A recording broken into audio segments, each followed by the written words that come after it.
හරි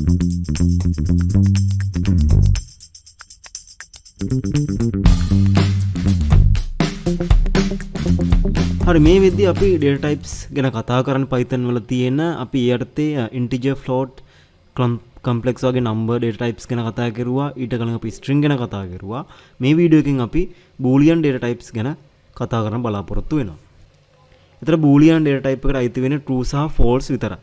හරිද? මේකේ true සහ false ලියද්දී ඔයාලා හොඳට බලන්න true කියන වචනේ T අකුර capital. ඒ වගේම false කියන වචනේ F අකුර capital. අපි IDL එකට යමු එහෙනම්.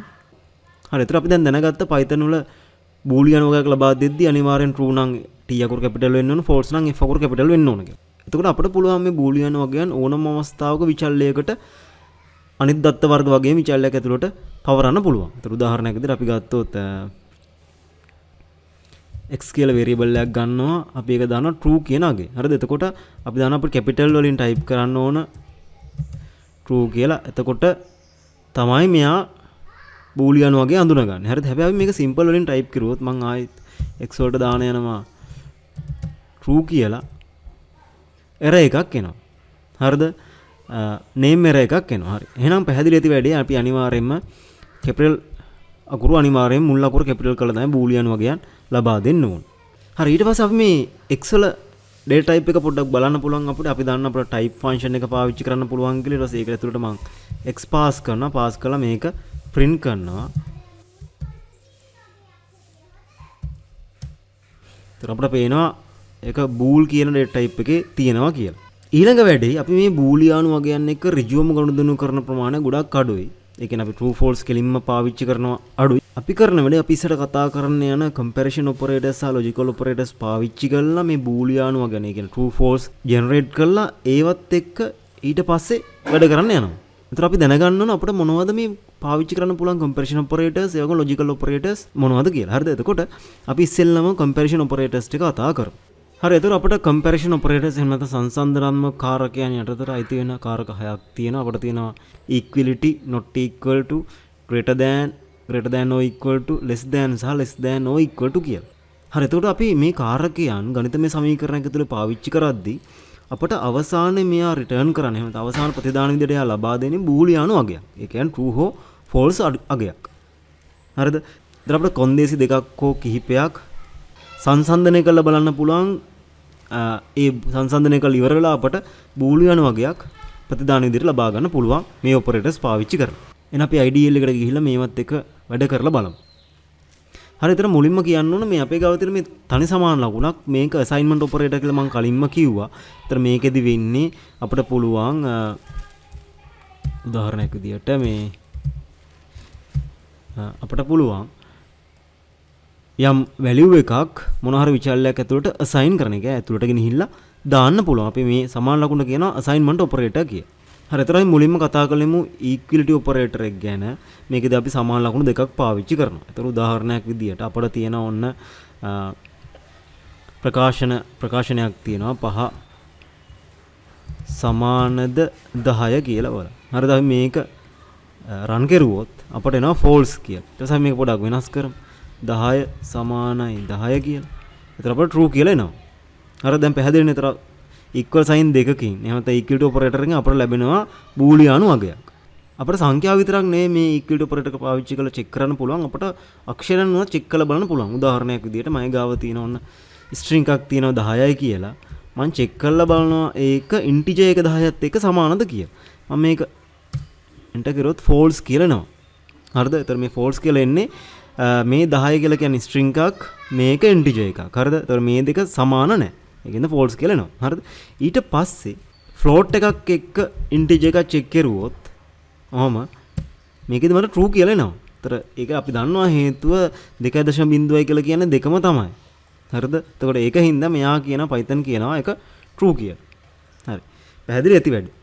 ඊට පස්සේ අපි not equal operator එක check කරලා බලමු. මේකෙදි අසමාන නම් තමයි මෙයා true එකක් දෙන්නේ. ඒතර උදාහරණයක් විදිහට මම 5 not equal to 10 කියලා දෙනවා. දීලා int එකක් දුන්නාට පස්සේ මට true කියලා කියනවා. ඒ true කියන හේතුව 5 10ට අසමාන හින්දා. හරිද? මම මේක සමාන එකක් දුන්නොත් not equal to 10 එතකොට මට ෆෝල්ස් කියලා එනවා. ඒ දෙක සමාන හින්දා මට කියන ෆෝල්ස් කියලා. පැහැදිලිවද? එතකොට අර ඊක්වලිටි ඔපරේටර් එකේ ප්‍රතිවිරුද්ධය කළා දෙන අපිට not equal ඔපරේටර් එක. හරි ඊට පස්සේ අපි කතා කරමු greater than ගැන. අපි උදාහරණ ගමුකෝ. 10 විශාලයි 5. ඒතර මේ ප්‍රකාශන ඉවලුට් කරුවට පස්සේ අපි බලන්නේ 5ට වැඩිය 10 විශාලද කියලා. දැන් මෙතන 5ට වැඩිය 10 විශාලයිනේ. ඒකින්ද අපට අවසාන උත්තරය ඉදිරියට එනවා true කියලා. හරිද? අපි මේක අනිත් පැත්තට ගහුවොත් 10 5ට වඩා විශාලද කියලා ගහුවොත් 10 5ට වඩා විශාල නැහැ. ඒකින්ද false කියලා එනවා. ඊට පස්සේ අපි කතා කරමු greater than no equal to operator එක ගැන. හරිද? මේක විශේෂත්වයක් තියෙනවා. මේකත් අර greater than operator එක වගේම වැඩ කරනවා. ඒ කියන්නේ අපි 10 විශාල හෝ සමානයි 10 5 කියලා ගැහුවොත් true කියලා පෙන්නනවා. ඊට අමතරව මෙයා අපි මෙහෙම ප්‍රකාශනයක් ගැහුවොත් ප්‍රකාශනයක් ගැහුවොත් අපිට මෙයා ඒත් true කියලා පෙන්නනවා. හරිද? හැබැයි අපි මේක නිකන් greater than විතරක් පාවිච්චි කරලා මෙහෙම ප්‍රකාශනයක් ගැහුවොත් 10 10ට වඩා විශාලද කියලා මෙයා කියන false කියලා. එතකොට මේ අර 10 greater than or equal to 10 කියලා ප්‍රකාශනය මෙන්න මේ උඩ ප්‍රකාශනයේ අපිට true එකක් එන්න හේතුව තෙන්දි මේ පැත්තේ තියෙන සංඛ්‍යාවට වැඩිය මේ පැත්තේ තියෙන සංඛ්‍යාව විශාලද කියලා චෙක් කරලා බලනවා. එහෙම විශාල නැත්තම් ආයෙ චෙක් කරලා බලනවා සමානද කියලා. හරිනේ? ඒකයි මේ greater than or equal to කියලා ලබා දීලා තියෙන්නේ. ඒකින්ද අපිට මෙතෙන් true කියලා එනවා. හැබැයි මෙතෙන්දි අපට මේ පැත්තේ තියෙන 10ට වැඩිය මේ පැත්තේ තියෙන 10 විශාල නැහැ. ඒකින්ද කෙලින්ම false කියලා එනවා. පැහැදිලි ඇති. හරි. ඊට පස්සේ අපි බලමු less than operator එක ගැන. හරිද? ඒතර මෙතෙන්දී අපිට මෙහෙම ප්‍රකාශනයක් දෙන්න පුළුවන්. හරිද? ඒතර මෙතෙන්දී අපි චෙක් කරලා බලන්නේ 10ට වැඩිය 5 කුඩාද කියලා. හරිද? ඒතර 10ට වැඩිය 5 කුඩායි නම් අපිට true කියලා එනවා. හරි අපි මේක අනිත් පැත්තට යවුවොත් 5ට වැඩිය 10 කුඩාද? නෑ. ඒකින්ද අපිට false කියලා එනවා. හරි. ඊට පස්සේ අපි බලමු less than or equal to operator එක ගැන. හරිද? ඉතින් මේකත් හැසිරෙන්නේ අර greater than or equal වගේ කියන්නේ ඒකේ ප්‍රතිවිරුද්ධ විදිහට තමයි හැසිරෙන්නේ. ඒ කියන්නේ අපි මෙහෙම ප්‍රකාශනයක් ගැහුවොත් less than එක පාවිච්චි කළා 10 10ට වැඩිය කුඩාද කියලා බැලුවොත් ඒක false කියලා නෝ. හැබැයි අපි මේක less than or equal to operator එක පාවිච්චි කරොත් මෙතෙන්දී අපට true කියලා එනවා. හරිද? මෙයා චෙක් කරලා බලනවා මේ පැත්තේ තියෙන 10ට වැඩිය මේ පැත්තේ තියෙන සංඛ්‍යාව කුඩාද කියලා. කුඩා නැත්නම් ආයෙ චෙක් කරලා බලනවා සමානද කියලා. හරිනේ? 10 10ට සමාන වෙන එකකින්ද අපිට true කියලා දෙනවා. හරි. එහෙනම් ඔන්න ඔපරේටර්ස් වර්ග 6ම අපි කතා කරුවා. හැබැයි අපිට සමහර අවස්ථා ඇති වෙන්න පුළුවන් ටිකක් වෙනස්. ඒ කියන්නේ ප්‍රකාශන කිහිපයක් අපිට චෙක් කරලා බලන වෙන අවස්ථා ඇති වෙන්න පුළුවන්. ඒ කියලා කියන්නේ උදාහරණයක් විදිහට අපි හිතමු අපිට බලනවා 10ට වැඩිය 20ට වැඩිය 10 විශාලද වගේම අපිට චෙක් කරගන්න වෙනවා 50ට 60ට වැඩිය 50 කුඩාද. හරිද? ඒතර මේ ප්‍රකාශන දෙකම චෙක් කරගන්න වෙනවා. ඉතින් මේ වගේ තැනකදී අපට මේ අපි කතා කරු comparison operators මේ ප්‍රකාශන දෙකම සංසන්දනය කරන්න පාවිච්චි කිරීමේ හැකියාවක් නැහැ. හරිද? ඒතර අන්න මේ වගේ තැන්වල අපට පාවිච්චි කරන්න තියෙන logical operators තාර්කික කාරකයන් ටිකක් තියෙනවා. අපි දැන් ඒ ටික පොඩ්ඩක් කතා කරලෙමු. හරි. logical operators වර්ග තුනක් අපට පාවිච්චි කරන්න තියෙනවා and or සහ not කියලා. ඒතර මේ logical operators පාවිච්චි කරලා අපට පුළුවන් කම්පෙයා කරන අගයන් කිහිපයක් තනි ලයින් එකක් ඇතුළතදී සම්බන්ධ කරගන්න පුළුවන් මේ logical operators පාවිච්චි කරලා. හරි අපි මේක IDL එකේ චෙක් කරලා try කරලා බලමු. හරි අපි නම් මුලින්ම කතා කරමු AND operator එක ගැන. හරි අපිට ප්‍රකාශනයක් තියෙනවා. අපි ගමු 10ට 20ට වැඩිය 10 විශාල සහ අපිට තව ප්‍රකාශනයක් තියෙනවා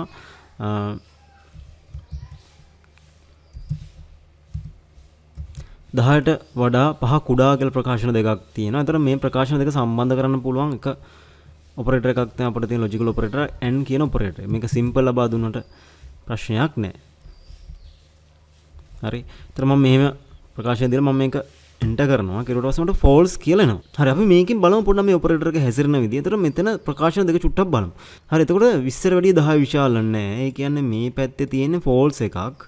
ඊට පස්සේ 10ට වැඩිය 5 කුඩාද? ඔව් කුඩා. ඒ කියන්නේ මේ පැත්තේ තියෙන true එකක්. හරිද? ඒතර මේ පැත්තේ false එකයි මේ පැත්තේ true එකයි තියෙන. ඒතර true එකයි and එක ඇතුලෙන් යනවා කියලා කියන්නේ and එකෙන් කරන්නේ ಗುಣ කිරීමක්. හරිද? එතකොට අපි true එක 1 කියලා සලකමු, false එක බිඳුව කියලා සලකමු. ඒතර මේ පැත්තේ තියෙන බිඳුවක්, මේ පැත්තේ තියෙන එකක්. ඒතර බිඳුව වරක් 1 වෙනවා. ඒතර බිඳුව වරක් 1 බිඳුවයි. ඒ කියන්නේ false. පැහැදිලි ඇති. හරිද? එතකොට අපි මේක true කියලා එකක් ගන්න නම් අපිට මෙන්න මෙහෙම දෙයක් කරන්න සිද්ධ වෙනවා. අතර අපි මේ පැත්තට ගන්න 20 විශාලයි 10 and 5 කුඩායි 10. ඔන්න මේක අපට true කියලා දෙනවා. ඒකට හේතුව 10ට වැඩිය 20 විශාලයි. ඒ කියන්නේ ඒක true. 10ට වැඩිය 5 කුඩායි. ඒ කියන්නේ ඒක true. එතකොට true and true. එතකොට true කියලා කියන්නේ එකයි. හරිද? එතකොට මේ පැත්තත් එකයි මේ පැත්තත් එකයි and එකෙන් කරන ගුණ කිරීම එක්වරක් එක එකයි කියලා එනවා. හරිද? ඒකට එකයි කියලා කියන්නේ true කියන්නේ. يعني එතකොට අපට true කියලා උත්තරේ පේනවා. පැහැදිලිද? එතකොට ඔයාලා හැමතිස්සෙම ඔළුවේ තියාගෙන මේ and සහ o සහ not operator පාවිච්චි කරද්දී අපට ඒ ඔපරේටර් එක වැඩ කරන විදිය ගැන ඔළුවට අදහසක් ගන්න ඕන නම් මේ දෙපැත්තෙම තියෙන කම්පැරිසන් ඔපරේටර්ස් පාවිච්චි කරලා තියෙන ප්‍රකාශන දෙක පොඩ්ඩක් සුළු කර ගන්න ඕනේ. සුළු කරද්දී true කියලා කියනවා නම් එක කියලාත් false කියනවා නම් බිඳුව කියලාත් යොදාගත්තා නම් මේක ටිකක් ඔයාලට පැහැදිලි වෙනවා. හරිද? එතකොට වැඩේ කියලා කියන්නේ මේ and operator එකේදී අපට true කියලා ප්‍රතිදානය ලැබෙන්නේ අනිවාර්යයෙන් මේ දෙපැත්තෙම තියෙන ප්‍රකාශනයන් වල අවසානයේ අපිට true වෙනවා නම් විතරයි. දැන් මෙතන දැක්කම මේ පැත්ත false වල මේ පැත්ත true වෙච්ච ගමන් මේකේ false එකක් ආවා. හරිද? ඒ කියන්නේ දෙපැත්තේ මොකක් හරි පැත්තක false එකක් තියෙනවා කියලා කියන අවසාන උත්තරේ විදිහට අපිට එන්නේ false එකක්. හරිද? හැබැයි දෙපැත්තම true තියෙනනම් අපිට ඔන්න and එක පාවිච්චි කරලා true එකක් ලබා ගන්න හැකියාවක් තියෙනවා. හරි. ඊට පස්සේ අපි operator ගැන කතා කරමු. හරි. අපි මෙතෙන්දිත් පොඩි උදාහරණයක් ගමු. අපි ඔන්න දැන් කලින් ගහපු ප්‍රකාශන අපි O කියලා දෙනවා. ඊළඟ අපි end එකක් කරනවා. දැන් ඔයාලා මේ ප්‍රකාශනේ මම මෙන්න මෙතන ටයිප් කරලා තියෙන එකම. හරිද? end එකේදී අපිට මේක false කියලා එකක් ආවා. හැබැයි true O එකේදී අපිට එනවා true කියලා. ඒකට හේතුව මෙන්න මේකයි. ඒතර අපි කිව්වා end එකේදී and වලට දෙපැත්තෙන් තියෙන ප්‍රකාශන දෙකම true වෙනවා නම් විතරයි එයා true එකක් දෙන්නේ කියලා. හැබැයි O එක ඊට වෙනස්. හරිද? එතකොට O එක හරියට නිකන් එකතු කිරීමක් වගේ. හරිද? ඒතර O එක එකතු කිරීමක් නම් මේ පැත්තේ තියෙනවා false එකක්, මේ පැත්තේ තියෙනවා true එකක්. ඒතර false එක කියලා කියන්නේ බිඳුවයි, true එක කියලා කියන්නේ එකයි. ඒතර බිඳුව ධන එක කියලා කියන උත්තරේ එකයි. බිඳුවට එකතු කරගෙන එකයිනේ උත්තරේ. ඒතර එකයි කියලා කියන්නේ අවසාන උත්තරේ විදිහට අපිට එන්නේ true එකක්.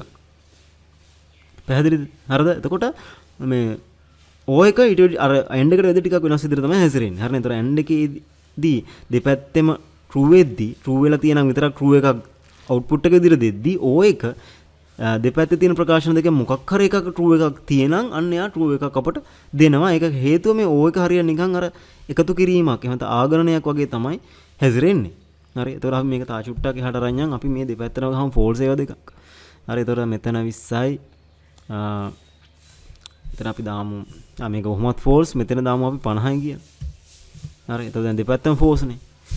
එතකොට 20ට වැඩිය 10 විශාල නැහැ. ඒ කියන්නේ මේ පැත්ත false, 10ට වැඩිය 50 කුඩත් නැහැ. එහෙනම් මේ පැත්තත් false. එතකොට false තියෙන. එතකොට false කියන බින්ද මේ පැත්තේ බින්ද එකතු කරාම බින්දේ උත්තරේ කියන්නේ අපට අවසානයේ false එකක් එනවා. එහෙනම් ඔළුවේ තියාගෙන operator පාවිච්චි කරද්දී operator එකට දෙපැත්තෙන් තියෙන ප්‍රකාශන දෙකෙන් මොකක් හරි ප්‍රකාශනයක් true වෙලා තියෙනම් අවසාන උත්තරේ විදිහට අනිවාර්යෙන් එන්නේ true එකක් කියන එක. හරි. අවසාන එක not පාවිච්චි කරද්දී අපිට not වලට දෙපැත්තෙන් ප්‍රකාශන දෙකක් දාන්න බෑ. අපිට පුළුවන් තනි ප්‍රකාශනයක් අනිත් පැත්ත හරවන්න. ඒ කියන්නේ අනුපූරකය කරන්න විතරයි not වලින් පුළුවන්. හරිද? එතකොට අපිට ප්‍රකාශනයක් තියෙනම් මෙහිම අපි ගමු 10 විශාලයි 20 කියලා. හරිද? මේකේ අපි දන්නවා එන්නේ අපට false එකක්. හරිද? 20ට වැඩිය 10 විශාල නැහැ කියලා අපි දන්නවා. හැබැයි අපි මේකට not එක ඉස්සරහට දැම්මොත් හරිද? ඔන්න බලන්න වෙන වැඩේ. හරිද? දැන් අපි කිව්වා මේකේ ප්‍රකාශනයේ අවසාන output එක false එක. හැබැයි not එක දැම්ම ගමන් මොකද උනේ? ඒක අනිත් පැත්තට උනේ. ඒ කියන්නේ true වුණා. හරිද? හරි. අපි තව එක try කරලා බලමු. අපිට තියෙන ඔන්න දැන් 20 විශාලයි 10යි. දැන් මේකේ අපිට අවසාන output එක එන්නේ true එකක්. හැබැයි මම මේකට ඉස්සරහින් not එකක් දැම්මොත් ඔන්න අපිට ඒ උත්තරෙත් අනිත් පැත්ත හරව ගන්න පුළුවන්. false කරගන්න පුළුවන්.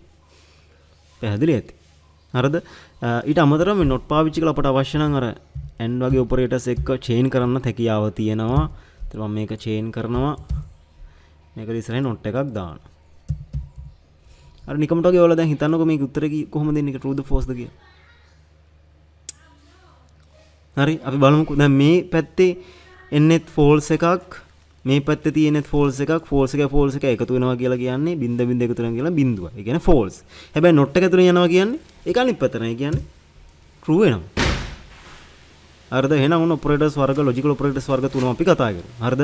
and එක ගුණ කිරීමක් වගේ හැසිරෙනවා, O එක එකතු කිරීමක් වගේ හැසිරෙනවා, not එක අනුපූරක. එහෙම නැත්නම් හැමතිස්සෙම ප්‍රකාශනය තුළ තියෙන දේ අනිත් පැත්ත හරවන එක තමයි එයා කරන්නේ.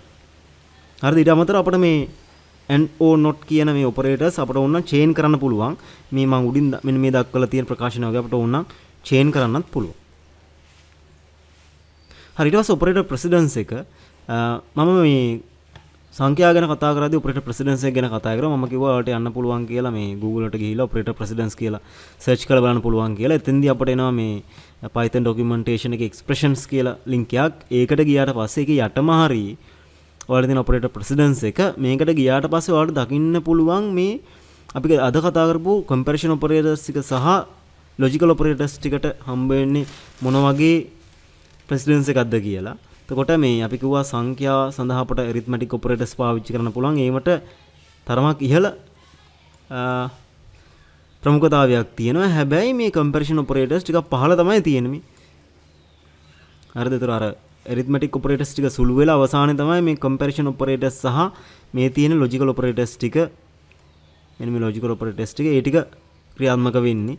ඊට පස්සේ හරිද මේ ලොජිකල් ඔපරේටර්ස් මෙතන දක්වලා තියෙන බූලියන් not බූලියන් and බූලියන් no කියලා. ඉතින් හරි වැඩි අපි කතා කරන values බූලියන් නේ. ඒතර මේ not and o වලින් අපට දෙන්නේ බූලියන් වගේ. ඒක හින්දා මෙතන දක්වලා තියෙන බූලියන් කියලා. හරිනේ වැඩේ. හරි. හරි ඊට පස්සේ මම කතා කරන්න යන්නේ truth සහ false values ගැන. හොඳයි. truth සහ false values ගැන අපි කතා කරනවා. එතකොට truth values කියලා කියන්නේ මොන හරි value එකක් අපිට true දෙනවා නම් ඒක truth values එකක් කියලා හඳුන්වනවා අපි. ඊට අමතරව මොන හරි value එකක් false අපිට ලබා දෙනවා ඒක false value එකක් කියලා හඳුන්වනවා. ප්‍රධාන වශයෙන්ම ඔය data structures තියෙනවා. අපි තාම මේ ටික කතා කරන්නේ අපි ඉස්සෙල්ලා කතා කරනවා. ඒතර මේ data structures වල තියෙනවා list තියෙනවා, tuples, dictionary sets තියෙනවා. මේවා මොනවා හරි එකක් හිස් දත්තයන් දෙන. ඒ කියන්නේ මුකුත් දත්තයන් නැහැ. නිකන් data structure හදනවා විතරයි. ඒතර අන්නේ අවස්ථාවලක ඒවා false values කියලා අපි හඳුන්වනවා. ඒතර උදාහරණයක් විදිහට අපි මෙහෙම list එක ගැහුවොත් හරිද? මේ list එක අපි දාමු y කියන variable එක ඇතුළට. හරි, ඒතර Python වල list එකක් හදන්න මේ වගේ angle brackets දෙකක් පාවිච්චි කරලා. ඒතර අපි හදලා තියෙන මේ empty list එකෙන් අපිට දෙන්නේ true එකක්ද false එකක්ද කියලා බලා ගන්න ඕන නම් අපිට පුළුවන් පාවිච්චි කරන්න bool කියන function එක. ඒතර අපි මේක ඇතුළට pass කරනවා y. int එකක් දුන්නා මට පේන false කියලා. හරි, ඒතර මේ අපි උඩින් හදලා තියෙන y ඇතුළේ දාලා තියෙන empty list එක. ඒතර empty list එක false එකක්. කියන්නේ false value එකක් තමයි empty list එකකින් හැදෙන්නේ. හරිද? ඊට අමතරව අපි මෙහෙම දෙයක් අපිට කරන්න පුළුවන්. අපි තවත් එකක් ගහලා බලමු. අපි bool කියලා ගහලා මේක ඇතුළේ දෙනවා empty string එකක්. ඒ කියන්නේ වචනේ ඇතුළේ මුකුත් නැහැ. නිකන් string එක නිකන් අපි quotation mark දෙක ගහන විතරයි.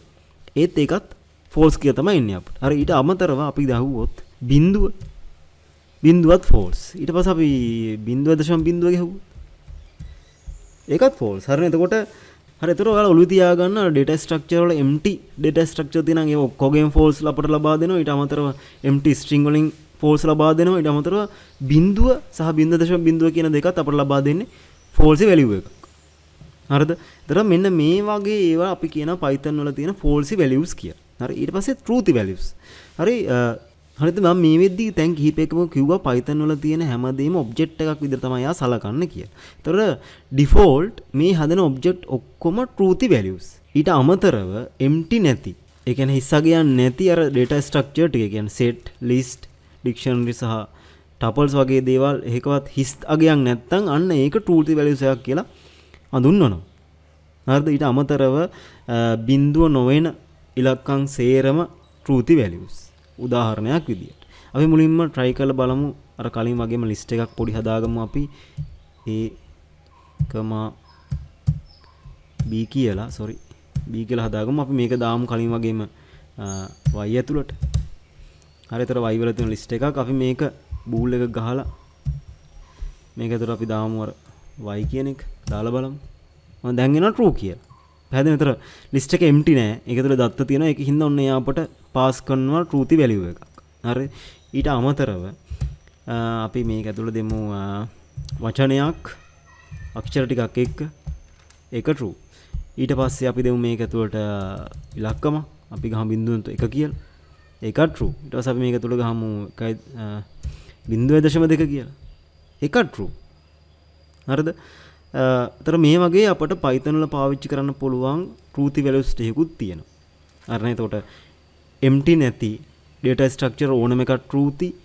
ඊට පස්සේ බිඳුව නොවන ඕනම සංඛ්‍යාවක් truth. ඊට අමතරව හිස් ස්ට්‍රිං නැතුව ස්ට්‍රිං අඩංගු ඕනම දෙයක් ඒකත් ට්‍රූති වැලියුස් එනවා. හරිනේ. එතකොට ඔන්න ෆෝල්ස් සහ ට්‍රූති වැලියුස්. හරි. හරි එහෙනම් මේ වීඩියෝ එකෙන් ඔන්න අපි බූලියානු දත්ත ප්‍රරූපය සහ operators, comparison operators, logical operators සහ ට්‍රූති සහ ෆෝල්ස් වැලියුස් ගැන කතා කරුවා. අපි ඊළඟ වීඩියෝ එකෙන් හම්බ වෙමු. ගිහිල්ලා එන්න.